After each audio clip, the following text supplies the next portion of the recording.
It is the super big day of the meeting. We got up super early and went to the train, and we all did a bit more prep, or at least we tried to, as you can see. Okay, that's fun. I thought that said what's the coolest person in the group. I mean, we can have working right now. I was like, you meaning? When we got there, it was raining, but we got there on time, and then the meeting started. It was, yeah, really cool to see so many intelligent speakers speaking, and I will just show you the clips. I'd like to remind you that Kuwait invested 15 billion last year under the Clean Fuel Project Fund alone. The instability of our economy requires the proposals have greater clarity and consideration, and as the representatives of all the Gulf states, we are currently unable to agree to this without further correspondence. Kuwait, thank you. Who would you like to speak next? I will go for Kenya, thank you. And enough to cover this 1.3 trillion cost on their own networks alone. We build their harbours, we build their airports, we build the infrastructure for their transportation. This should be reflected in how much they invest. We also questioned the choice of lack of clarity within the transitional and phase down as a whole statement, as we believe that there should be greater emphasis on sector. Kuwait, thank you. Canada. And climate change is a common problem. But what happens when we speak, for example, about poverty?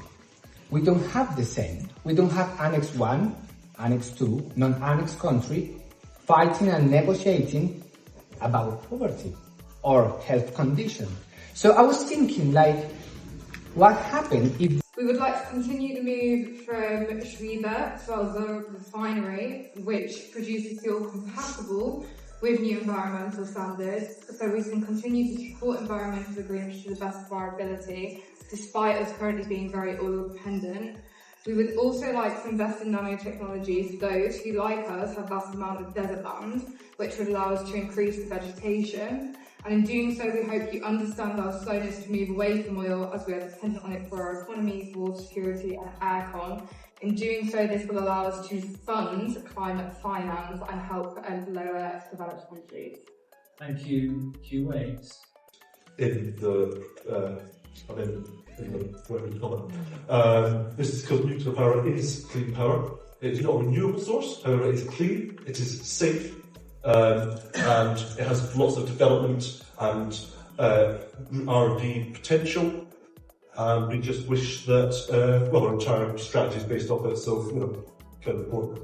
And yes, we just want to ensure that all opportunities to have clean power in the coming decades are respected and laid out clearly for all delegates. Thank you, Aonpreeya. Right, so the nitty-gritty time.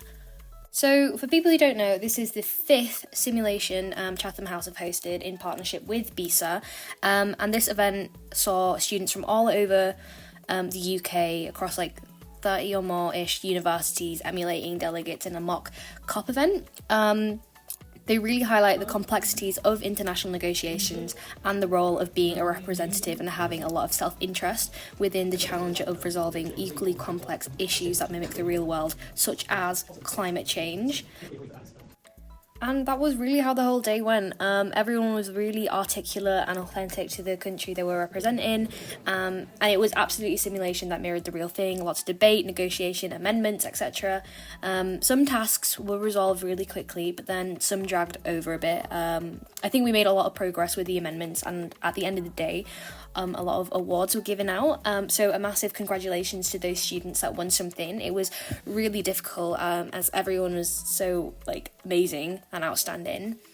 However, it is not over yet. Throughout the day, I did interview loads of people to get their thoughts on issues regarding climate change and politics. So keep an eye out on that. And yeah, I hope to see you guys soon. Thank you.